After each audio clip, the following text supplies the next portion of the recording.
We'll start with the biophilia hypothesis, and this is the idea that humans possess an innate tendency to seek connections with nature and other forms of life. And I think we all understand that.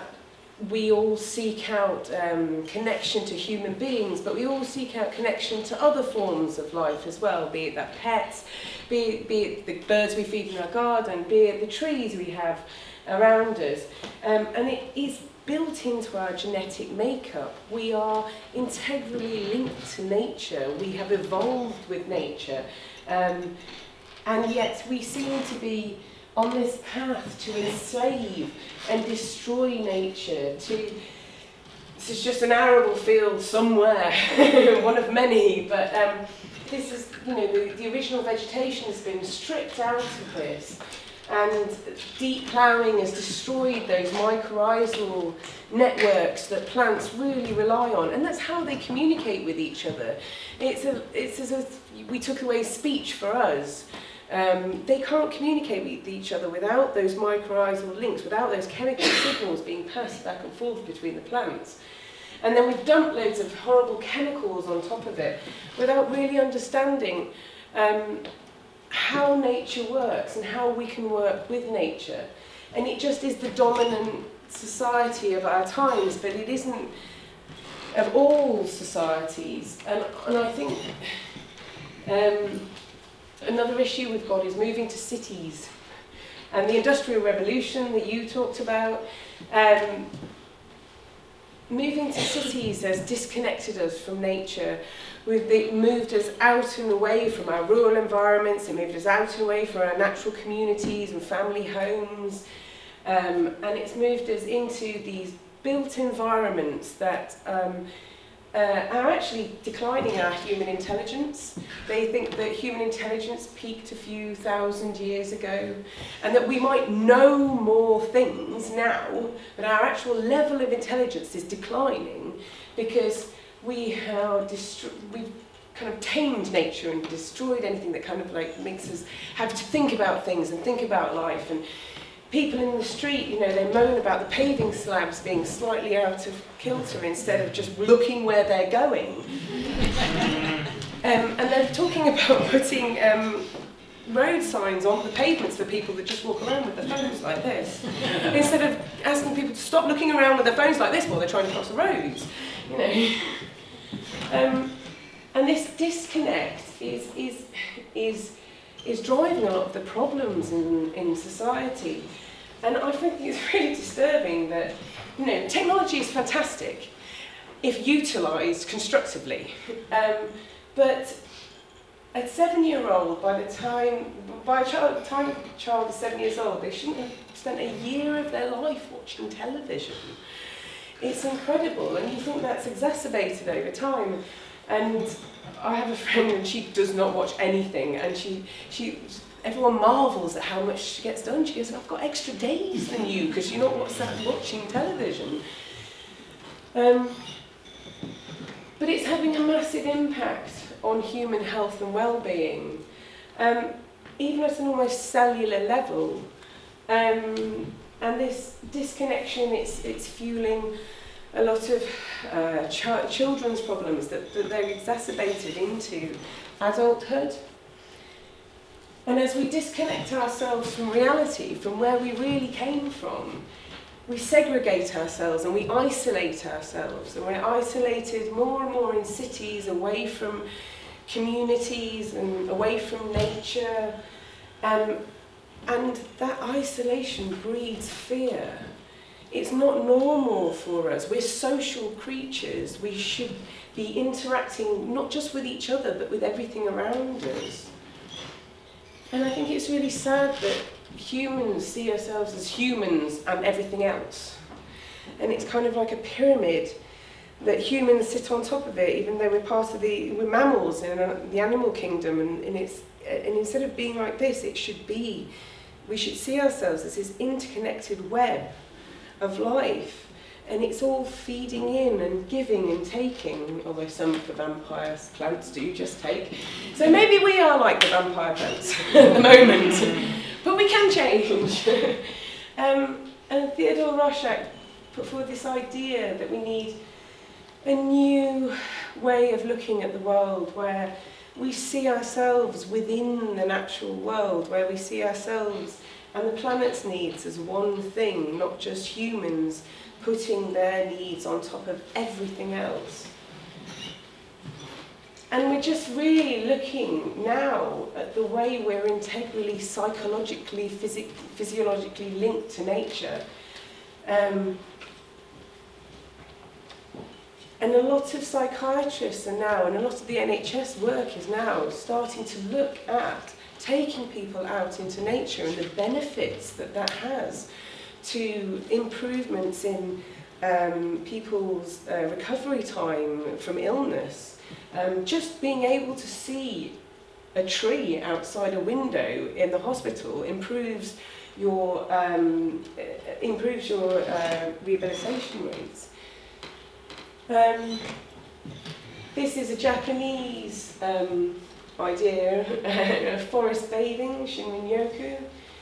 And it's the idea of going out into the forest and just relaxing in the forest and not just walking through the forest, but actually spending time in nature. And it's shown to have amazing health and well-being benefits. And Miles Richardson of Derby University, he works in the psychology department, but he looks at nature connectedness. And actually, nature connectedness is linked, so improvements in nature connectedness is linked to human health and well-being improvement and improved positive environmental behaviour.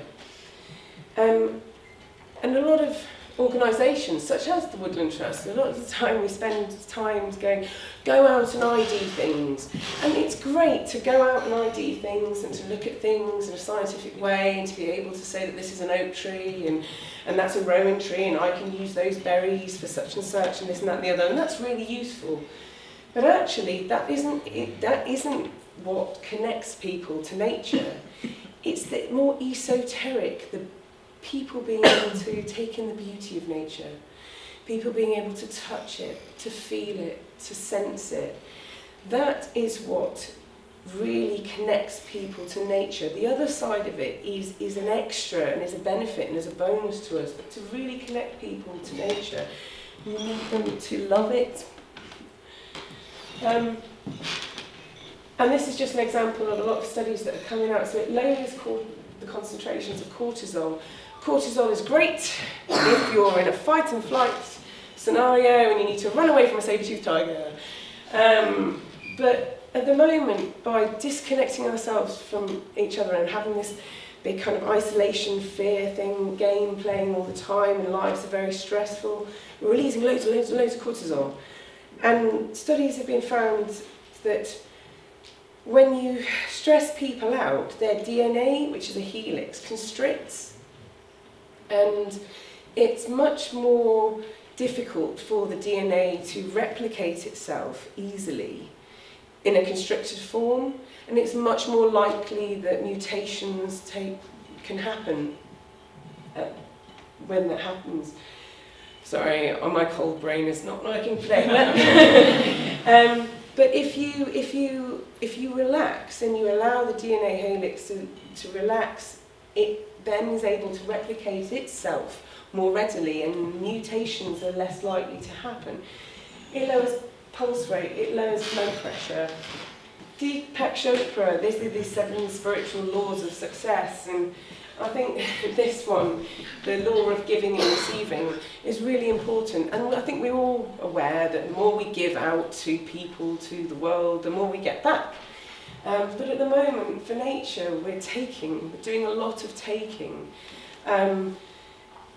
If you look at the way the world works and how the world can regenerate natural resources, the UK used up a year's worth of natural resources, the regeneration of that, in May. And yet we've still got all these other months where we're using. And there are lots of countries that are worse than us, and there are lots of countries that are better than us, but we are using more than one whole planet's ability to regenerate itself every year. And there's only so much you can give before it breaks. And what we need to do is give back. And I think the more we will, the more we try and understand nature, the way it works, the more we can give back to it. I love this photo. But this is not just tree hugging, actually, but it is great to tree hug. But this is part of the ancient tree inventory. And you can do it in hugs, or you can get a tape measure. And what we're doing is we're trying to record all the ancient and veteran trees across the UK. And after 20 years of campaigning the government, we've finally got the National Planning Policy Framework changed, so that ancient and veteran trees and ancient woodland are now classed as irreplaceable habitats. They have the same rights as a listed building, and they can only be destroyed under wholly exceptional circumstances. Those parameters are being pushed at the moment because this only changed very recently, and that's all being tested. And HS2 is sadly still a wholly exceptional circumstance. But it's getting better. And another thing we did is develop the tree charter. So the original charter of the forest was developed around 800 years ago, around the time of the Magna Carta. And the Magna Carta gave people human rights. And the Charter of the Forests gave people their rights back into the forest, which had become the royal hunting forests of the king, and people weren't allowed in them. But that's where people got food and fuel and fodder from. And so 800 years on, we relaunched a tree charter by working with a whole load of organisations, and it's not just the Woodland Trust, it's a whole lot of conservation and social organisations to build a social movement. We had over 60,000 stories sent in by people, and we built these 10 principles around those stories of what we need to see and do for woods and trees, and we're asking people to sign up to this, see how you can help deliver these principles.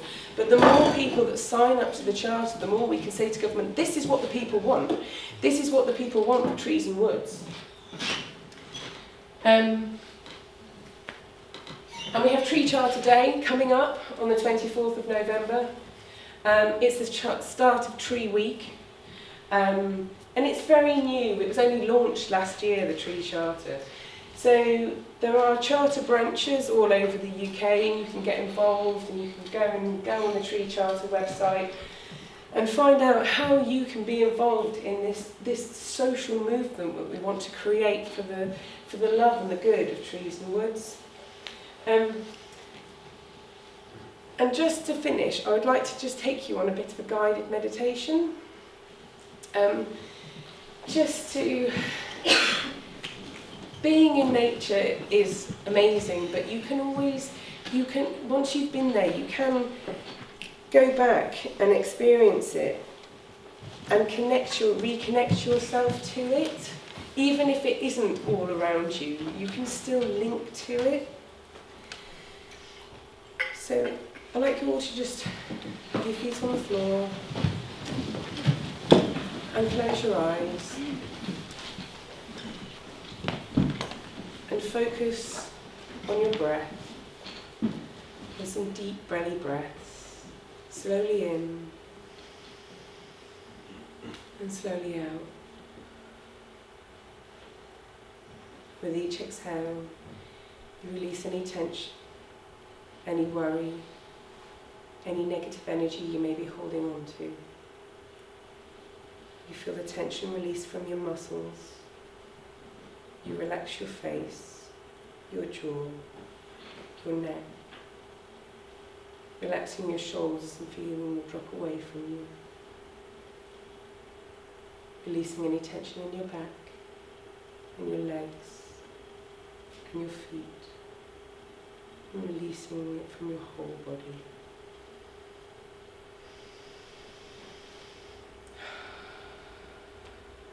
Still your mind and bring its attention to your inner space.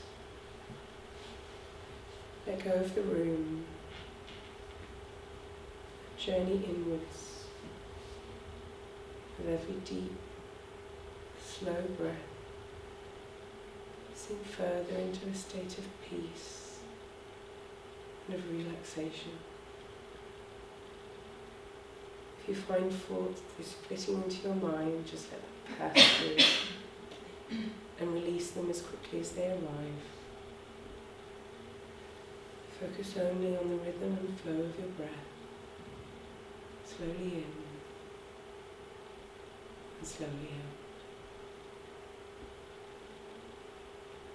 As you relax further into your safe inner space, you visualize yourself on a woodland path at the edge of a vast forest. Autumnal colours caress the leaves. You see autumn fruits hanging all around the forest edge. Berries, nuts and seeds. Sunlight pours down on your face and envelops you. You feel the beautiful golden light filling you with warmth and life. Its energy soothes any anxieties you may be holding on to as it flows around you and through you, raising your vibration, leaving you feeling harmonious and at peace. This wonderful light illuminates your soul. You are drawn to walk onwards down the path into the forest beyond. A light breeze caresses your face, and the trees rustle their leaves before you in welcome.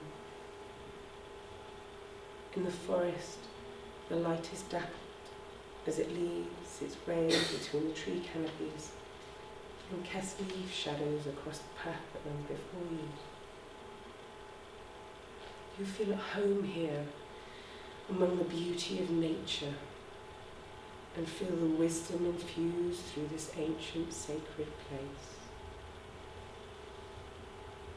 You walk down the path as it wends its way between tall trees, catching glimpses of smiling faces in their gnarled bark. The deeper into the forest you go, the more relaxed you become. The tensions of the world evaporate from your mind, your body, your soul, releasing into the trees where they waft away. Entering a clearing in the forest, the bright sunlight returns and floods you once again with joy, and you smile as you see a great ancient oak growing before you and feel an energetic, welcoming presence. You walk under its draping branches, full of early autumn leaves, greens mixed with yellows and reds, while acorns bug around you as the sparks of the next life. As you walk closer to the trunk of this great old oak, you see a hollow in the heartwood, warm and beckoning. You make your way to sit within this magnificent ancient tree. You feel the spirit of the oak envelop you. Your hands touch the bark and feel the connection of you to the oak, and of the oak to the vast interconnected network of life in the forest. This mother tree holds you, energizes you with her strength, encapsulates you with her love. As you sit and connect the deep, pure energy of this higher being, she may wish to pass something to you. This may be a message, a thought, a feeling, a bolster of strength, which she gives you freely now. You enjoy sharing this moment of love and peace, the oak spirit, which is a beautiful gift we can all reconnect with at any time. Just take a moment to thank this mother oak for the life they offer, for anything they may have bestowed upon you. Showing your gratitude and love in any way you feel right. remembering that gratitude is something we should feel, appreciate and show on a daily basis. As you stand to leave, you give the ancient oak a big hug to thank them again. Then you make your way back around the tree towards the path. You walk back along this forest path with its dappled light towards the sun at the other end. With each step you take, your awareness returns to your breath, feeling it in your body. Your awareness returns to the seat where you currently sit, to this beautiful event and all the wonders it shares. And as you gently wiggle your fingers and toes, you hold on to the feelings of love, hope, harmony that you generated and received on your journey.